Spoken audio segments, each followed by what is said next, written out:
हजरत अबू बरदा रदी अल्लाह ताला एक सहाबी हैं, अलबदाया वन निहाया में रवायत आपको मिलेगी। वो कहता है मेरा अपनी बीवी से इख्तलाफ हो गया। बीवी से जब बंदा राजी होता है तो बड़ा ही राजी होता है। फिर वो कहता है कि जैसी मेरी है वैसी किसी की भी नहीं। और जब होता है ना नाराज, तो फिर वो मंगनी से कहानी शुरू करता है कि जब मेरी मंगनी हुई थी तो तेरे चाचे ने मुझे घूरा था। और फिर वो दिन जब रखे थे, उस दिन जो काम हुआ था उसका भी अब इख्तलाफ जो हो गया। और जब आप किसी से नाराज होते हैं फिर उसकी खामियां सारी सामने आ जाती हैं। फिर वो कहता है शादी वाले दिन तेरे अब्बे ने सही सलूक नहीं किया, ये जो मुझे कपड़े दिए थे जो को पहनने वाले तो नहीं ना, तो मेरी अम्मा। अब इख्तलाफ हो गया। अब हम क्या करते हैं, जो करीब वाले लोग होते हैं वो उस पर थोड़ा तेल और डालते हैं। वो कहते हैं नहीं नहीं तेन तो पता ही नहीं, अजे तेन बड़िया गल्लां दा पता ही नहीं, तू तो शादी तो 15 दिन बाद सऊदी अरब टुर गया साढ़े को सुन कहानियां, हम तुम्हें बताते हैं ताकि तबाही और उतरे। इस तरह ना करें। आप एक आध बात कह के चले जाते हैं, उन बेचारों ने इकट्ठे रहना होता है, उनकी जिंदगी दोज़ख बनी रहती है। उनको करीब करें। अल्लाह के रसूल तो किसी का निकाह करते थे तो मियाँ बीवी के दरमियान मोहब्बत की दुआ फरमाते थे। तो वो सहाबी आए तो अपनी बीवी से नाराज थे, तो उन्होंने अब बात शुरू कर दी। कहने लगे ये भी करती है, ये भी करती है, ये भी करती है, ये भी गलती है, ये भी गलती है, ये भी कोताही है। बड़ी बातें सुनाई। अल्लाह ने कान कितने दिए और जुबान। इसका मतलब है सिंगल बोलना चाहिए और डबल सुनना चाहिए। आप जितना बोलते हैं उससे डबल सुनने का मिजाज बनाएं, क्योंकि कान अल्लाह ने 2 दी और जुबान सिंगल बोलने और डबल सुने। हुजूर सुनते रहे। बल्कि हजरत अबू बरदा रदी अल्लाह ताला अन्हु कहते मेरे महबूब ने ना तकिया मंगा लिया, टेक लगा ली। कई लोग कहते हैं ना जी डॉक्टर ने मेरी बात तो पूरी सुनी, कोई नहीं। तो जब तक पूरी सुनी ना जाए बात बंदों को तसल्ली नहीं होती। पूरा वक्त दिया। वो कहते हैं जितना मेरे अंदर गुबार था सारा मैंने निकाला और मैंने साबित कर दिया कि मेरी बीवी में ये भी कमजोरी है, ये भी कमजोरी है, ये भी कमजोरी है। कहते हैं जब मैं थक गया ना बातें कर करके और बातें खत्म हो गई तो हुजूर हल्का सा मुस्कुराए। फिर पहली नजर ही लौट ले माही तेरे हार श्रृंगारा। कहते हैं हुजूर हल्का सा मुस्कुराए जेरे लब और फरमाने लगे कि तेरी बात खत्म हो गई है तो एक मैं भी कर लूं। तो नबी करीम सल्लल्लाहु ताला अलैहि वसल्लम फरमाने लगे सिर्फ एक बात का जवाब दे, सिर्फ एक। तेरे आगे हैं यूं दबे लचे फुसहा अरब के बड़े बड़े, कोई जाने मुंह में जुबान नहीं बल्कि जिस्म में जा नहीं। हुजूर फरमाने लगे ये बता कि तेरी बीबी में सारियां खामियां ही हैं कि कोई खूबी भी है। भाई इतना जवाब दे दे, ज्यादा लंबी चौड़ी बात नहीं। तेरी बीवी में सारियां खामियां हैं। अल्लाह जो बंदे बनाता है ना, तो ऐसा कोई बंदा रब करीम ने नहीं बनाया जिसके अंदर अल्लाह ने कोई खूबी ना रखी हो। ये अलग बात है कि हमारी अपनी ऐनक पर मिट्टी पड़ी होती है और हम सामने वाले का चेहरा साफ करते रहते हैं, अपनी ऐनक नहीं साफ करते। तो हजरत अबू बरदा रज़ी अल्लाह ताला अन्हु फरमाते हैं जब सरकार ने उस शख्स से ये बात कही ना कि कोई खूबी भी है तेरी बीवी में, तो कहते हैं वो शख्स कहता है मेरी ना बिल्कुल एक जुमले ने सोच ही बदल दी सारी। यूं समझ ले कि मैं इस रोड पे चल रहा था, मेरे नबी पाक ने मुझे इस वाले रास्ते पे डाल दिया। बिल्कुल सारी सोच, यानी एक ही जुमला, लेकिन हर चीज बदल दी सरकार ने। हुजूर फरमाने लगे कोई खूबी भी है? कहते मैं थोड़ी देर चुप रहा। अर्ज की या रसूलल्लाह सल्लल्लाहु अलैहि वसल्लम आप हुक्म करें। तो हुजूर फरमाने लगे अपनी बीवी से कभी बूस ना रखो। अगर तुम्हें उसकी खामियां नजर आए तो उस बात पर तवज्जो करो जो उसके अंदर खूबी हो। कहते मैंने उठ के अर्ज की या रसूलल्लाह मेरी बीवी पर्दे की बड़ी पाबंद है, मेरी ख्वाबगाह में कोई दूसरा शख्स कभी पैर भी नहीं रख सकता। तो फरमाया जा फिर घर जाके बस आज जो सबसे आला खूबी थी वो तो अल्लाह ने तेरी बीवी को अता की हुई है। सैयदा तैयबा ताहिरा हजरत आयशा सिद्दीका रज़ी अल्लाह ताला अन्हा फरमाती एक दिन सरकार मुझसे फरमाने लगे आयशा जब तुम मुझसे नाराज होती हो तब भी मुझे पता चल जाता है, जब राजी होती हो तब भी पता चल जाता है। ये हमारा ये मिजाज नहीं होता। घर के अंदर भी हम घर के अंदर भी नवाब साहब ही होते हैं, यानी घर जाके कहानियां सुनाते हैं। कहते हैं तुम पता मैं किड्डा औखा हुआ, कमाई किड्डी मुश्किल है, पीछे पीछे हट जाओ सारे, मैं फतह करके आया हूँ, अभी K2 सर करके आया हूँ। एक बच्चा पानी ले खड़ा हो जाए, दूसरा दूध का गिलास लाए, बेगम साहबा फटाफट आइए, ऐसे नहीं करे। मेरे रसूल पाक अलैहिस्सलाम की प्यारी ज़ौजा कहती हुजूर खा रहा है, खाना मांगा। मैंने इसकी हुजूर मेरे सर में दर्द है। तो पढ़ो ना इब्ने इसहाक को, महबूब फरमाने लगे, ला मैं तुझे आटा गूंद देता हूं, तू मुझे रोटी पका दे। ये भी सुन्नत है नबी पाक की। हुन चुप कर गए हो, ये भी हुजूर की सुन्नत है, ये भी सरकार का तरीका है। कभी कभी घर में झाड़ू देना, ये भी नबी पाक का। हुजूर काम में हाथ बटाते थे ना अज़वाज का, ये वाली सुन्नत किस दिन अदा करनी। एक दिन मैंने जुमे में ये बात की तो एक बच्चा मुझे कहने लगा, हज़रत साहब ये सुन्नत अदा तो कर लीजिए पर साढ़े अब्बे भी तो समझाओ ना।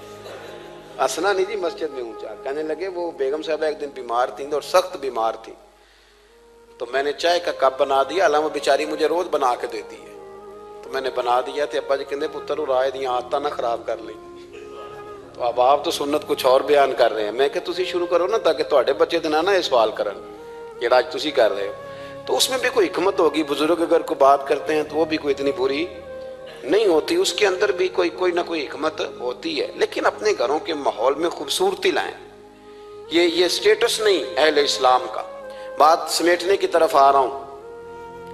हजरत आयशा सिद्दीका रज़ी अल्लाह ताला अन्हा फरमाती, हुजूर फरमाने लगे कि जब तुम राजी होती हो तब भी मुझे पता चल जाता है, और जब नाराज होती हो तब भी। तो मैंने कहा या रसूल अल्लाह सल्लल्लाहु अलैहि वसल्लम वो किस तरह? आंखें मैंने खोल ली, हुजूर किस तरह? तो देखो नबी पाक सामने वाले के जुमलों का भी एहसास करते, ख्याल करते कि सामने वाला कहाँ से बात कर रहा है। अल्लाह के महबूब फरमाने लगे, तुम्हें अगर कभी कसम खानी हो ना, तुम्हारा मिजाज है, कसम खानी पड़े और तुम मुझसे नाराज हो तो फिर तुम कहती हो मुझे इब्राहिम के रब की कसम, और जब तुम राजी हो और कसम खानी पड़े तो कहती हो मुझे मोहम्मद मुस्तफ़ा के रब की कसम। तो जनाब आयशा कहती हैं मैं जुबान से हंस रही थी और आंखें मेरी आंसू बरसा रही। मैंने कहा महबूबा इतना ख्याल करते, यहां तक आपको एहसास, यहां तक पता होता है, यहां तक मेरे रसूल करीम अलैहिस्सलाम लोगों का एहसास करते, ख्याल करते, शौक पैदा करते, वारफ्तगी होती।